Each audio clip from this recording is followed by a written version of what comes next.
Xícara. Avião. Anel. Maçã. Árvore. Há muito tempo, muitos anos, existiu um filósofo, um religioso da Idade Média que era também uma espécie de linguista. Ele gostava das palavras. Ele gostava muito das palavras. E eu também gosto. Esse filósofo, ele acreditava que quando uma criança nascia, ela aprendia a falar com a ajuda de um pai ou uma mãe caridosos. Dedo indicador firme, mais um objeto, mais um movimento, mais um som. Xícara. Ele achava que era assim que a gente aprendia a falar, a se comunicar com as pessoas e ser compreendido. Mão, braço, boca, nariz, olhos, pescoço. Eu. Não, meu nome não é eu. Meu nome é Mariela. Mas quando eu tô falando de mim mesma, eu me chamo de eu. Por exemplo, nessa foto. Esse aqui é o meu pai. Pai é o cara que faz a gente junto com a nossa mãe. Pai é um nome genérico e cada um tem o seu. Então o meu pai não pode ser chamado de pai por todas as pessoas. Só eu e meus irmãos temos esse poder, o lugar de fala para chamá-lo de pai. Para vocês e para todas as outras pessoas, o nome dele é Vitor. Essa aqui que está desse outro lado da foto é a minha mãe. Maria Antônia é o nome dela. A minha mãe tem uma irmã gêmea igualzinha. Então, nesse caso, essa relação entre o objeto, a imagem e o som fica um pouquinho mais complicada. Mas essa aqui que está na foto, eu posso garantir, é a minha mãe. Maria Antônia ou só a Tuca mesmo. Esse aqui, ó, que está desse lado na foto, é meu irmão mais velho. E ele também é pai, mas não é o meu pai. Percebe a diferença? Ele é pai, mas pra mim, ele é meu irmão, Matheus. Essa pessoa que tá aqui, com essa roupa assim meio desgrenhada, esse olhar perdido, que tá do lado errado da foto, né? Deveria estar do outro lado. É a raspa do tacho de 3 filhos que meus pais tiveram. E essa aqui no meio, sou eu. Eu, Mariela. É engraçado, né, essa coisa do nome das pessoas. Porque às vezes eu até me esqueço que eu me chamo Mariela.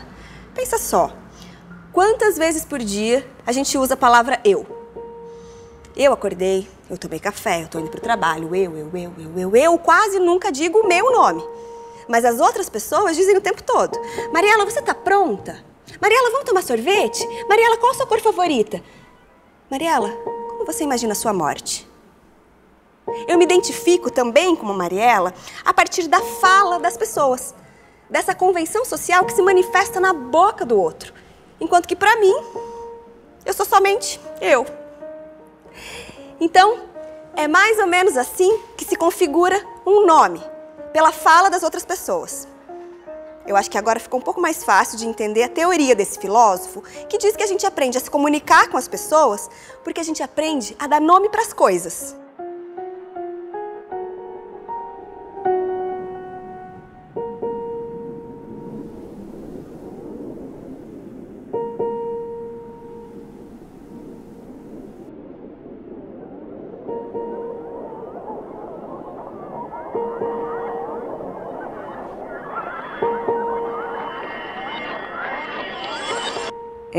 Eu penso assim, que para você escolher um nome, tem que ser um nome que te diz alguma coisa, porque o nome vai fazer a pessoa e a pessoa está colada nesse nome. Então, quando a gente pensa no nome de um filho, tem que ser um nome que tenha sonoridade e que você goste, porque você vai falar esse nome o resto da sua vida. Então, na época do meu filho mais velho, quando eu estava grávida, estava na moda escolher nomes bíblicos. Então, nós escolhemos um nome bíblico. Daí, da Mariela, diferente desse do Matheus, que já era um nome que eu tinha tirado lá da minha adolescência. Então, eu imaginava a minha filha, eu imaginava artes dela, conversas dela. E daí, quando nasceu, foi esse nome. Boa sonoridade para mim também. A terceira filha foi escolhido um nome, que mais tarde ela não se identificou com esse nome, trocou, mas o nome da terceira filha não foi escolhido por mim, foi escolhido pela Mariela.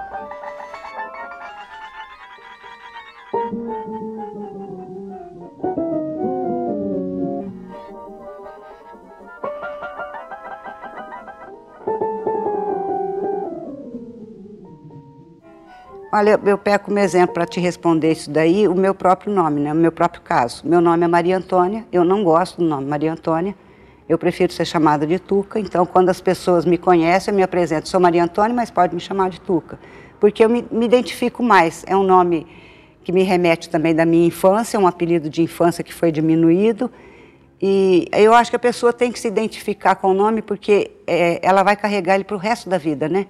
Então o nome é a marca dela, né? Ela é a marca do nome e o nome é a marca dela.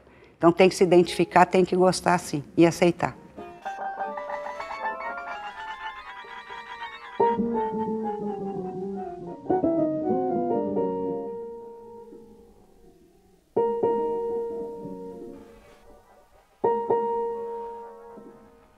Bom, amor eu sinto, eu sei o que é a mesma coisa do sagrado. Eu sei o que é o sagrado, eu sei o que é o amor, mas eu não consigo definir nenhum nem outro.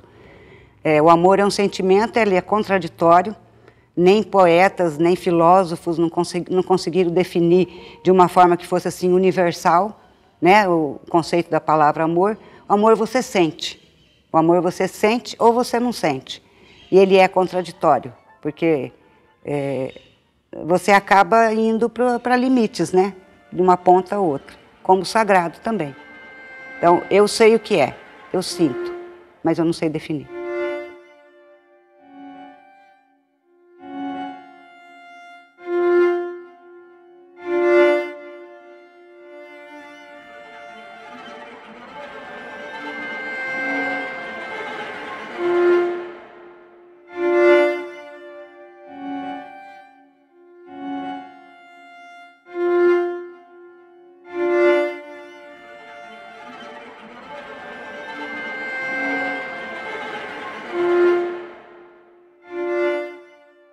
Quando você era criança, a gente se dava muito bem. Na verdade, desde que você era um bebê, a gente brincava o tempo todo de todas as brincadeiras possíveis.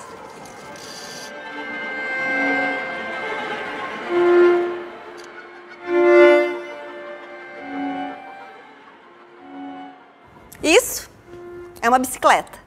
Mas uma bicicleta pode ser também um passaporte para a liberdade. A minha bicicleta foi a primeira forma de eu ir e vir com a liberdade que eu sempre quis. Isso é uma bicicleta. Mas para muitas pessoas é o único meio de transporte. Para algumas pessoas é uma atividade física ou um passatempo de fim de semana. Para algumas pessoas é um instrumento de trabalho. Mas uma bicicleta pode ser também um passaporte para a morte. Eu sei. Todos nós vamos morrer. Algumas pessoas vão morrer de velhice mesmo. Outras de ataque cardíaco fulminante. Outros afogados, uma fatalidade. Outros com uma doença grave, um câncer ou Covid.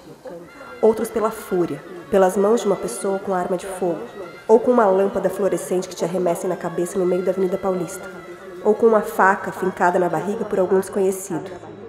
Ou a socos e pontapés por alguém que você conhece bem e que deveria confiar. A paulada, por qualquer um que te ache um alvo necessário, ou com um pequeno caco de vidro que consegue arrancar seu coração. Mas algumas pessoas vão morrer atropeladas em uma bicicleta. Você tem medo de morrer? De que forma você não gostaria de morrer?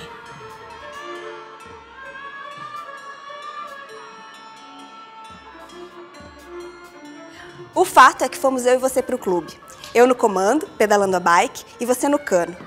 E como irmã mais velha, eu gostava de colocar medo em você. Você confia em mim? Confia? Porque, olha, eu acho que alguma coisa pode acontecer e a gente pode morrer. A gente pode morrer, viu? Isso te causava um pânico, um desespero. E eu adorava te ver assim. Eu adorava essa sensação de poder que se tem sobre o outro. E foi naquele dia, naquele hoje, de céu azul e calor, que eu pensei que talvez a gente pudesse mesmo morrer.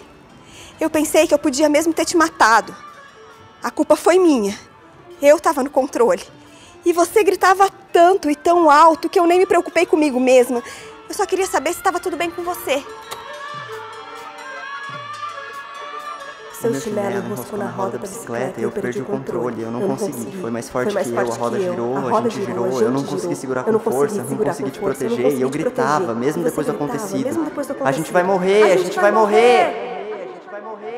Sim, a gente vai morrer.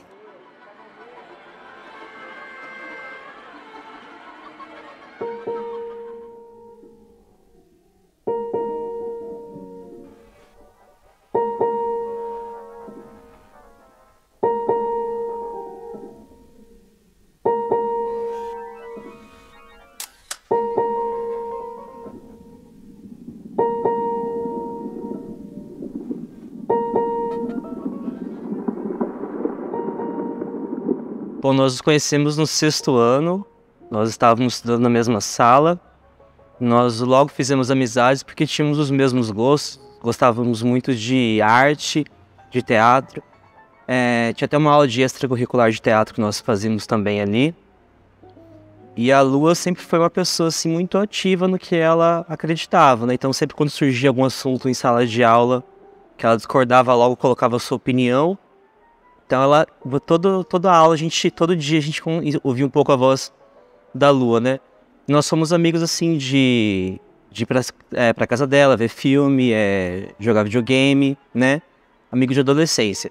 Num outro momento da vida, né? Eu fui para outra escola e no 3º ano do ensino médio fiz vestibular para artes cênicas. A Lua também.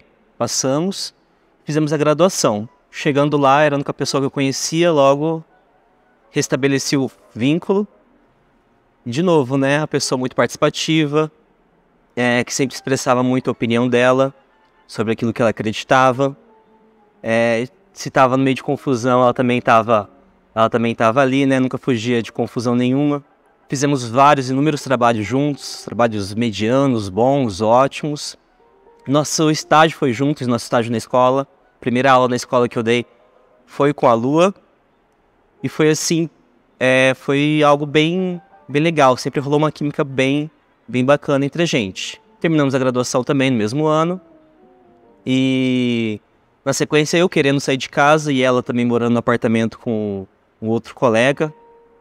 Mas ainda assim sobrando um quarto ali. Ela me convidou para dividir o quarto. E eu fui. Foi uma experiência bem legal. Porque conviver com a Lua, na verdade, é bem fácil. É uma pessoa bem acessível. Ela entende quando você erra. Ela também gosta muito quando é surpreendida, assim. Ela acorda e tem almoço. Ou então ela fica brava quando ela suja a louça. No outro dia você lava a louça pra ela. Aquela braveza, assim, que é brincando, na verdade. Então é muito fácil conviver com a Lua. E apesar das nossas rotinas serem diferentes, né? Eu mais matutino, a Lua uma pessoa mais noturna, né? Mais vespertina. E assim fomos convivendo. Até que a minha namorada também morou um tempo lá em casa. E a Lua, eu e a Ju, que é minha esposa atualmente, né? A gente percebeu que era o momento de procurar um lugar só pra gente, né? Pra morar junto. Pra Lua foi super tranquilo também. Numa conversa a gente resolveu, sem problema algum. E posteriormente, acho que mais ou menos alguns meses atrás, ou até um ano atrás, nós nos casamos e a Lua foi madrinha de casamento. Mas como ela sempre foi muito ocupada, ela tinha uma peça de teatro no dia que ela estava dirigindo. Ela participou só da cerimônia ali, mas da festa ela não pôde participar. Então foi esse momento, assim, por vários períodos da vida que a gente foi convivendo.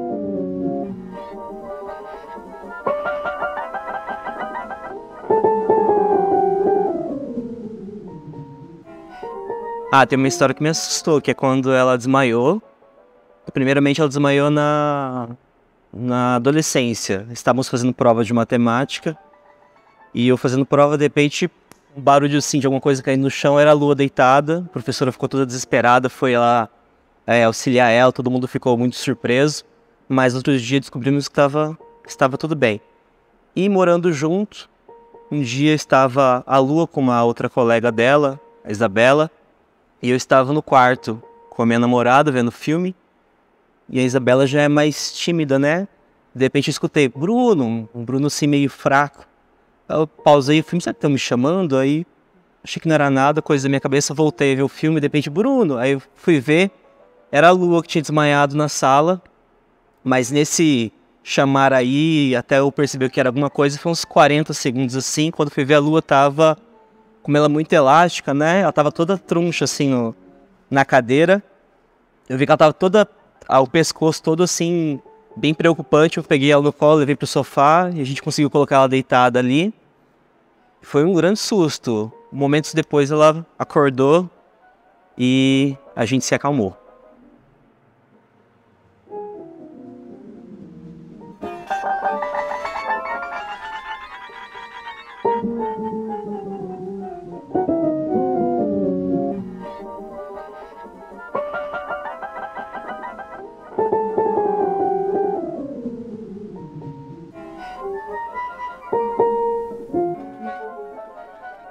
É difícil. Bom, que é a única certeza que a gente tem na vida, né? Mas eu tenho o privilégio de que na minha família faz anos que não morre algum parente, então eu não convivo muito com a morte. Eu não sei ainda o que é perder alguém querido, alguém perto, mas o mais talvez próximo que eu tenha chego seja esse desmaio da lua, esse desespero, mesmo que tenha sido alguns segundos, né? De emergência, de não saber o que você fazer, de passar um segundo, parecer que passou uma hora na cabeça. Mas é algo assim que eu não sei conviver ainda com morte.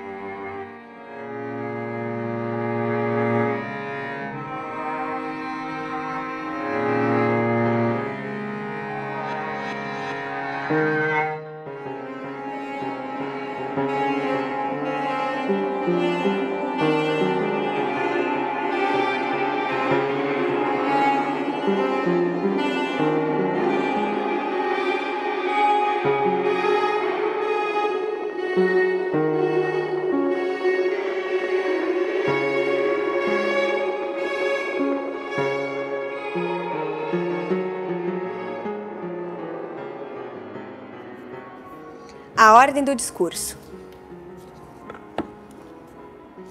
O drama da vida cotidiana. Arte poética. Histórias reais. Problemas de gênero. Isso são livros. E isso que eu disse são os nomes desses livros. Mas um livro pode ser também um suporte para uma tela do computador. Pode ser aquilo que junta poeira na casa, aquilo que doutrina ou que liberta. Eu fui sua professora. E é engraçado dizer isso, porque ser professora remete a uma espécie de autoridade, de poder. Quando eu fui sua professora, eu aceitei esse lugar. Eu queria e usei isso contra você. E como você queria ter a mesma profissão que a minha, como você queria seguir os meus passos, como você queria ser eu, então eu quis punir você. Eu achei que podia ser assim. Eu achei que devia ser assim pro seu próprio bem. Você andava rebolando demais, você falava muito alto, você ria muito alto. Nossos pais faziam tudo que você queria e você fazia tudo exagerando muito. Você tinha os gestos todos muito afeminados. Você queria ser eu e eu te odiava por isso.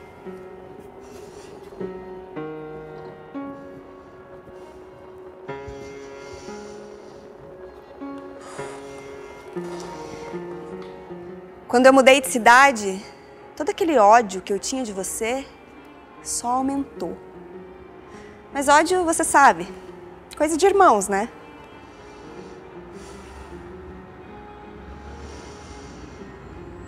Eu estava longe, nossos pais estavam ficando mais velhos e você não estava nem aí. Eu te odiei porque por 10 anos eu fui a caçula da família. E foi só você nascer que imediatamente toda a atenção se voltou para você e eu me tornei só a irmã do meio. E tudo bem, isso é normal, isso acontece com um monte de famílias, mas eu te odiei também por isso. Eu te odiei porque um dia a gente estava na casa do pai e você tinha mais ou menos uns 15 anos. E você estava usando uma calça minha. Uma calça minha, caralho, você não fazia nada para ajudar e para piorar. Você estava usando uma calça minha. Eu odiei você. Eu odiei você.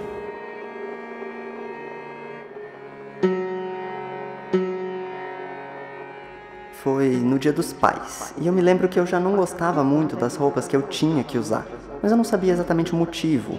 Eu achava que eu não gostava de gastar dinheiro em roupa. Mas eu não tinha entendido que tinham coisas por trás disso. Era uma calça jeans, ela tava lá. Por que não? Ela me servia, ela era bonita, então eu decidi ir com ela. Só que ela era a antiga calça da minha irmã, que já não morava mais comigo, e quando ela me viu com aquela calça, que era a calça dela, era também uma calça de mulher. Era uma calça que não era pro meu corpo, uma calça que não me pertencia. Ela ficou brava, ela ficou bem brava. Eu ainda tinha uma pequena, oculta esperança de estar com aquela calça e não ser notada como uma calça feminina. Mas isso se tornou muito evidente, porque ela apontou isso. Ela falou isso e eu não sabia se eu estava mais envergonhada de ser vista daquela forma, naquele momento, em público, ou se de repente eu estava rancorosa, porque eu achei que você não iria falar isso. Achei que tinha algum contrato implícito em que isso não seria necessariamente um problema. Era uma calça que você não levou com você. Mas ao mesmo tempo eu me sentia culpada. Por que eu não pedi isso antes, sabe? Qual o problema? Que eu não queria que as pessoas soubessem que eu tô usando essa calça? Mas então por que que eu uso?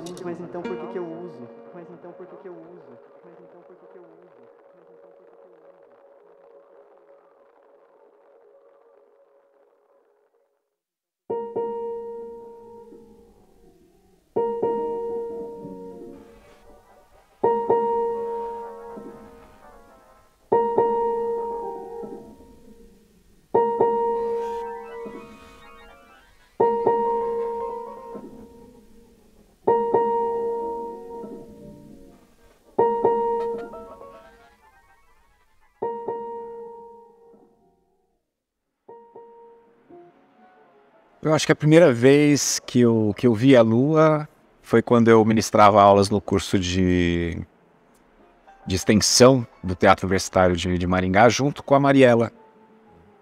E a Lua sempre aparecia acompanhando a Mariela nesse período. Ela devia ter ali seus 13 anos, mais ou menos, de idade, 12, 13 anos. E me vem muito a lembrança de uma certa criança ali com uma fisionomia um pouco tímida, né? Não sei de fato se era tão tímida assim na época, mas essa imagem que me ficou, porque a gente não trocou muitas palavras, né? Era sempre acompanhando, sempre aos arredores, nas entradas e saídas das aulas que ela aparecia. E a gente só se cumprimentava e trocava poucas palavras, né?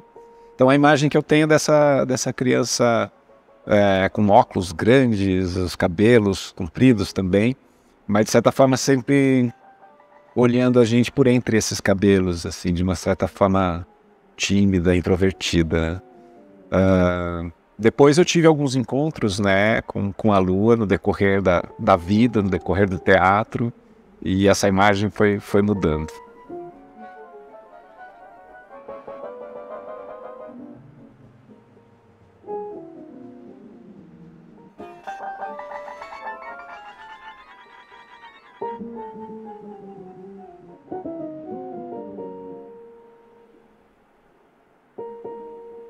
Vê-la hoje como professora da UEM, eu acho que é algo inspirador. E que nos enche de alegria, né? Me enche de alegria. Ver essa criança que ronda o teatro, né, já mostra esse interesse e essa vontade, porque sempre estava por ali. E vê-la hoje ocupando lugar, não só nos palcos como artista, como atriz, como diretora, vê-la como professora, né? Vê-la num caminho que condiz com seus desejos, com a sua vontade, com aquilo que, de certa forma, quando criança, né, sempre esteve por perto. E eu me lembro muito bem também, eu me identifico nessa situação, porque o que me levou a entrar pela primeira vez no teatro foi escutar um ensaio, justamente no mesmo teatro que a gente se conheceu, eu e a Lua. Foi quando eu ouvi um ensaio, e através do som eu fui seguindo o som até chegar na porta do teatro, e ali eu fui recebido. E entrei para assistir um ensaio. Nunca mais eu parei de fazer teatro. Então ver essa criança que sempre estava ao redor, vê-la hoje dentro do teatro, ocupando um lugar de protagonismo, com tantas inquietações que precisam ser ditas, que precisam ser colocadas, né? Eu acho que isso me enche de alegria e é o que a gente precisa, né?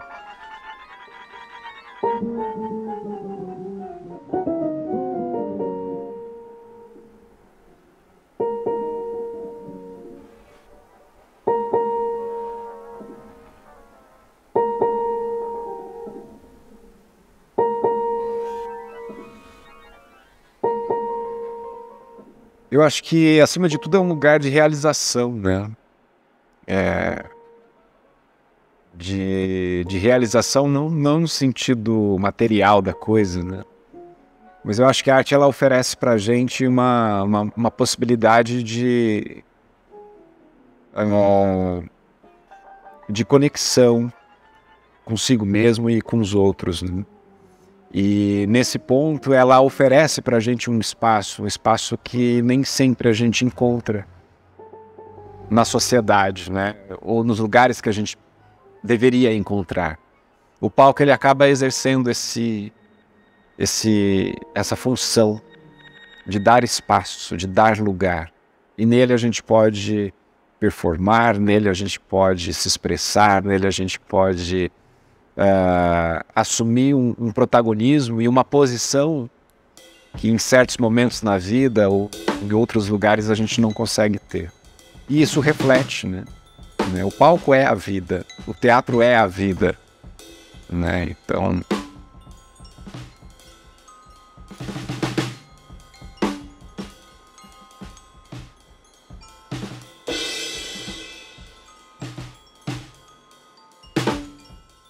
Existia um outro filósofo que não acreditava muito que a teoria daquele primeiro filósofo da Idade Média dava conta de explicar a aprendizagem das palavras. Entender o significado de uma palavra ou de um nome nem sempre podia ser feito com o dedo em riste. Esse filósofo começou a perceber que os significados das palavras se davam de acordo com as regras do jogo que algumas pessoas em algum lugar determinavam. Ou seja, uma mesma palavra poderia ter significados diferentes, de acordo com o que eu, ou você, entendêssemos na nossa trajetória de vida. Bola ou lua? Sim, por exemplo, quando eu falo a palavra lua, eu posso imaginar uma lua cheia, bem grande, luminosa, no meio do céu. Já outra pessoa pode imaginar uma lua crescente, bem linda e delineada. Ou essa mesma lua, vista no exato momento, mas em hemisférios diferentes, norte e sul, pode ser descrita de formas diferentes. Mas talvez a gente possa dizer que se trata do mesmo objeto. Sim, mas talvez, e eu disse talvez, a gente possa dizer que a lua guarda em si aspectos distintos, formas diferentes, que torna difícil nomeá-la de acordo com a teoria daquele primeiro filósofo.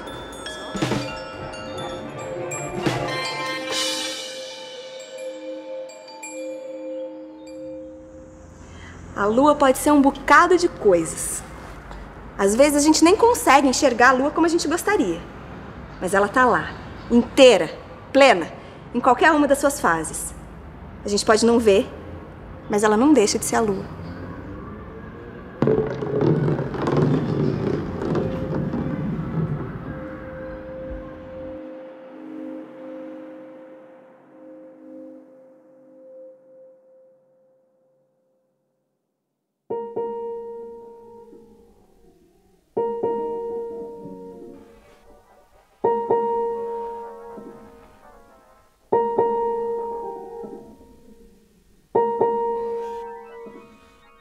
A Lua fez parte da minha primeira ou segunda turma de artes cênicas e ela era uma pessoa muito desafiadora.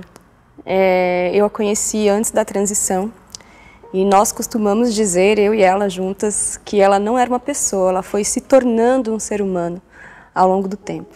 Ela era bastante difícil de lidar.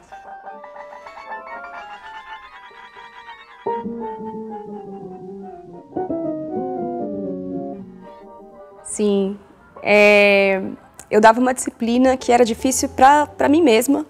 Eu precisava estudar para dar a disciplina e a Lua era uma presença muito difícil na sala. E aí teve uma aula específica em que eu tinha pedido, eu tinha explicado, eu tinha gastado todos os meus recursos pedagógicos, didáticos, e ela não parava de atrapalhar a aula, mas também não saía da aula. E aí, como último recurso, eu tirei o sapato e fiquei com o sapato na mão, olhando para ela enquanto falava do tema da aula, e ela riu. E aí, quando ela riu, eu joguei o sapato, não para acertar, mas joguei muito perto. E aí sim, finalmente, ela parou, e aí eu disse, agora você pode sair da sala. E eu imagino que tenha sido aí que a gente conseguiu começar a ser amigas, porque a gente entendeu os limites uma da outra.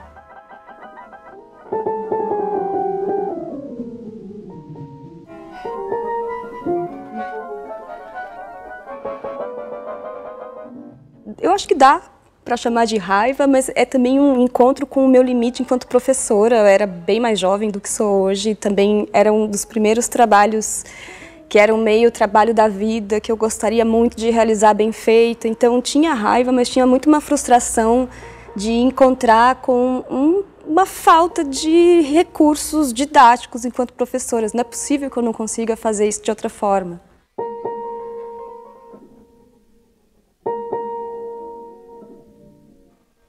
Raiva é motor. Raiva é importante.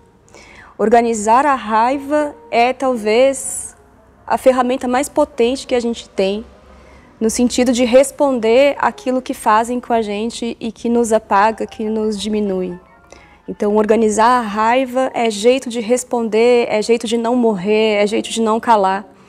E não necessariamente pela violência, que também é uma via, mas o deboche é uma forma de raiva lindíssima, importantíssima.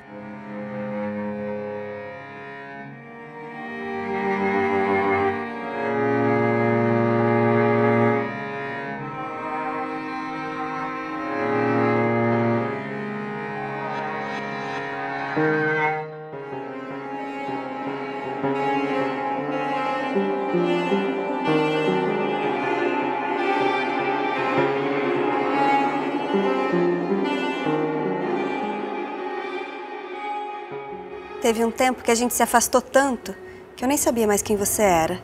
E tampouco eu, nessa cidade grande, barulhenta, cheia de prédios e de gente, eu não sabia mais quem eu era. Essa Mariela foi engolida pela cidade grande, cheia de prédios e de gente. Eu não sabia direito o que fazer com as mãos e talvez até hoje. E foi então que à distância eu fui me vendo e por isso eu consegui te ver também. E um dia você veio à minha casa depois de tanto tempo. Você veio de uma outra viagem e veio feliz me mostrar as perucas que você tinha comprado.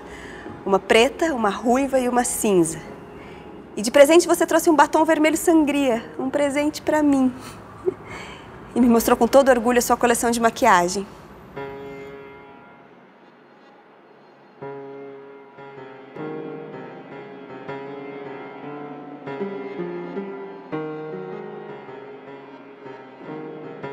Eu consegui te ver ali. Aquele eu que não sabe direito o que fazer com as mãos, aquele eu em outra fase da vida, em outra fase da lua. Eu fui enxergando esse você.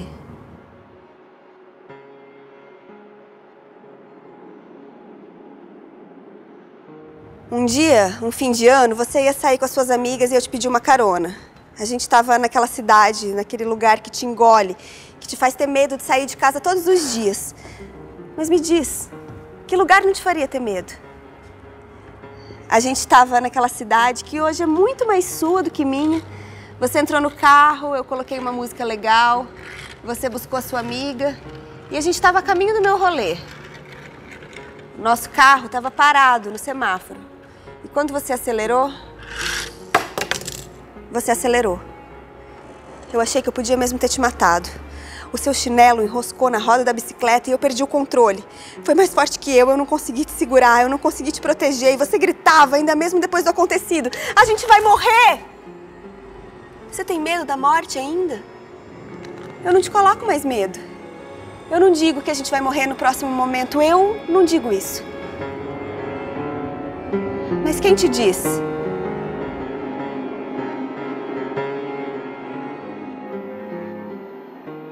Os jornais, as notícias, as pessoas que passam na rua te apontando como se dissessem que você não deveria estar ali? Quem te coloca medo? Você tem medo da morte? O fato é que os nossos medos são um pouco parecidos. Um homem, em qualquer lugar, a qualquer hora do dia, todos os homens nos põem medo. Mas a morte em si é bem diferente pra gente, eu sei. Só agora eu sei. Todos nós vamos morrer.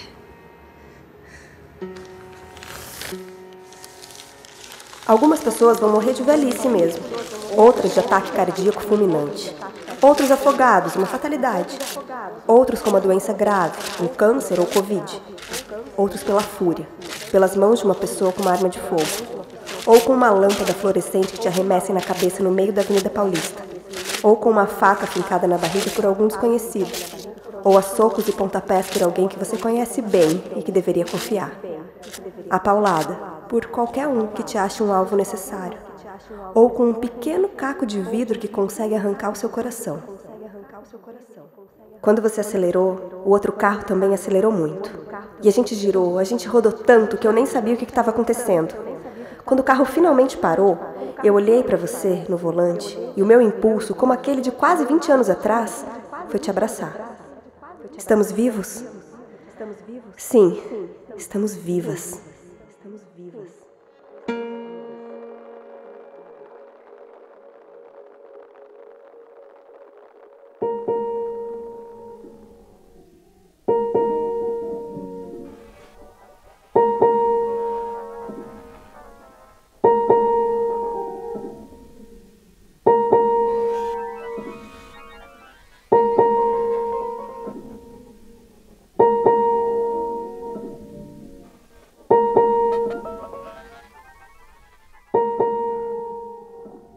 Então, eu conheço a Lua já faz uns 10 anos.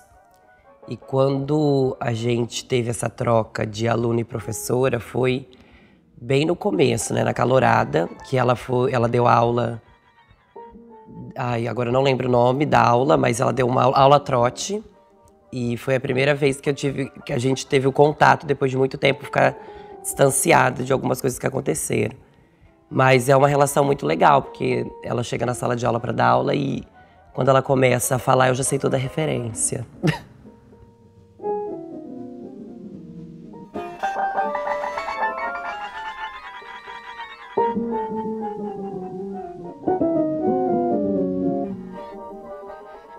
Quando eu conheci a Lua, foi bem no começo das nossas transições. Eu acho que isso me marca muito, por quê? Porque a gente transicionou na mesma época. Quando eu era apenas uma viadinha e eu não tinha muita referência. A Lua já era uma pessoa muito comentada na época sobre questões de transexualidade e queer na época, então.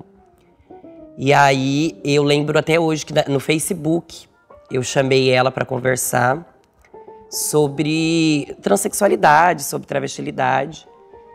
E a gente começou a ter trocas a partir disso. Eu acho que o que mais me marca é isso mesmo, quando a gente se encontra para conversar sobre o que é ser transexual, né? Dos nossos corpos, assim.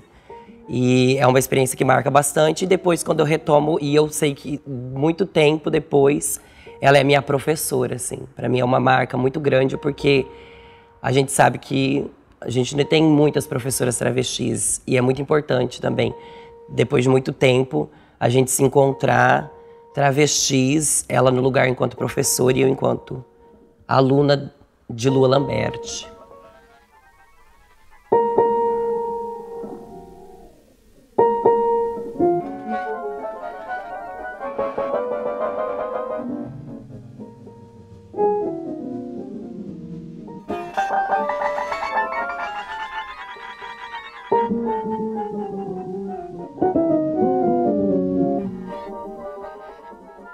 Eu vou dizer linda quebrada, né? Quem espera nunca alcança.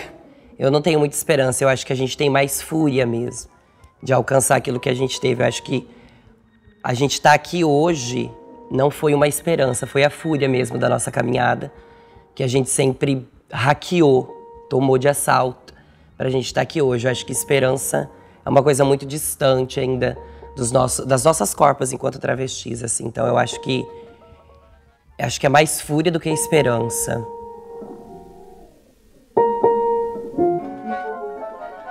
Fúria. Porque a gente vê a fúria enquanto ódio. A fúria não é um ódio. A fúria também é afetiva, né? A mesma fúria que ela tem de estar nos espaços, eu também tenho. Então eu acho que a fúria nos conecta nesse sentido, da gente conquistar aquilo que a gente tem mais do que direito, assim. Aquilo que é nosso. Então acho que a fúria é afetiva. É aquilo que nos conecta também.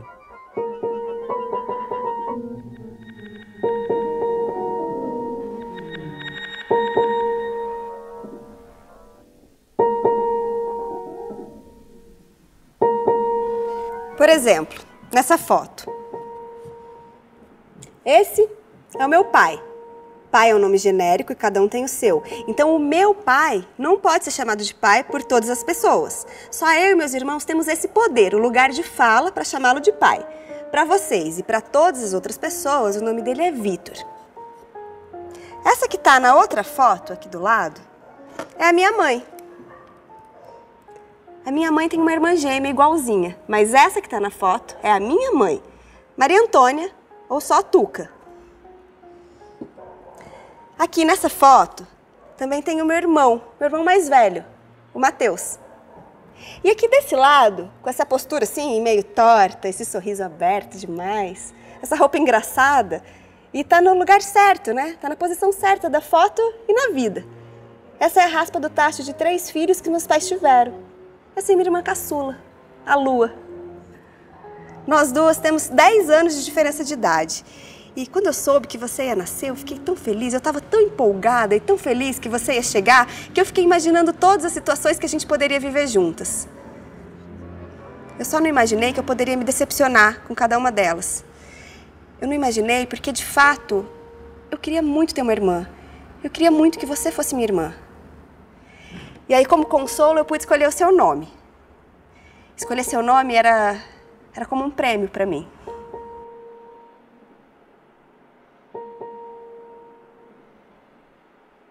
Essa é a Lua.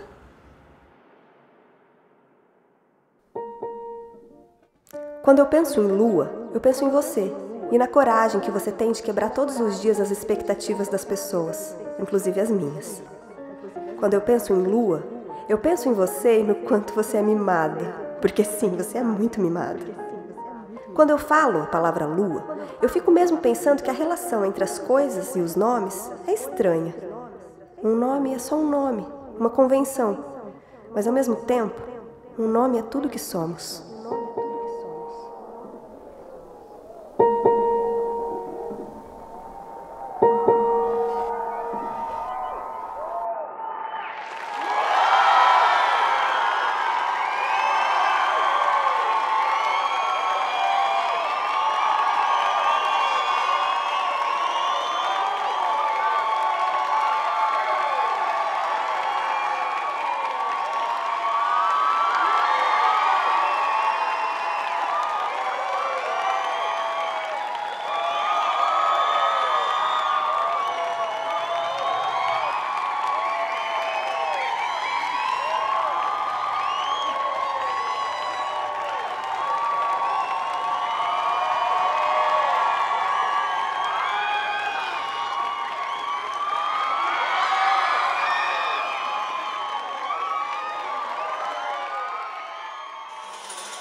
A ligação entre palavras e coisas é estranha. Há coisas que nomeamos e não são. Há coisas que não são e não têm nome.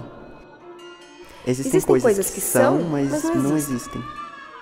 Há coisas que não são e têm nome.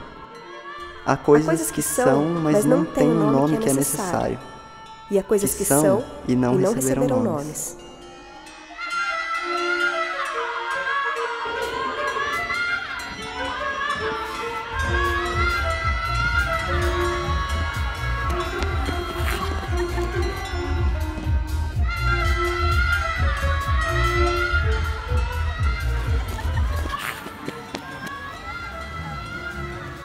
Eu não tenho muita esperança, eu acho que a gente tem mais fúria mesmo de alcançar aquilo que a gente teve. Eu acho que a gente tá aqui hoje não foi uma esperança, foi a fúria mesmo da nossa caminhada.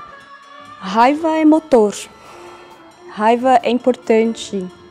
organizar a raiva é talvez a ferramenta mais potente que a gente tem, no sentido de responder aquilo que fazem com a gente e que nos apaga, que nos diminui. Eu acho que, acima de tudo, é um lugar de realização, né? De realização não no sentido material da coisa, né? Mas eu acho que a arte ela oferece para a gente uma possibilidade de conexão. De passar um segundo, parecer que passou uma hora na cabeça, mas é algo assim que eu não sei conviver ainda com morte.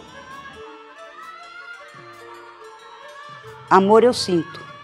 Eu sei o que é a mesma coisa do sagrado. Eu sei o que é o sagrado, eu sei o que é o amor, mas eu não consigo definir nenhum nem outro.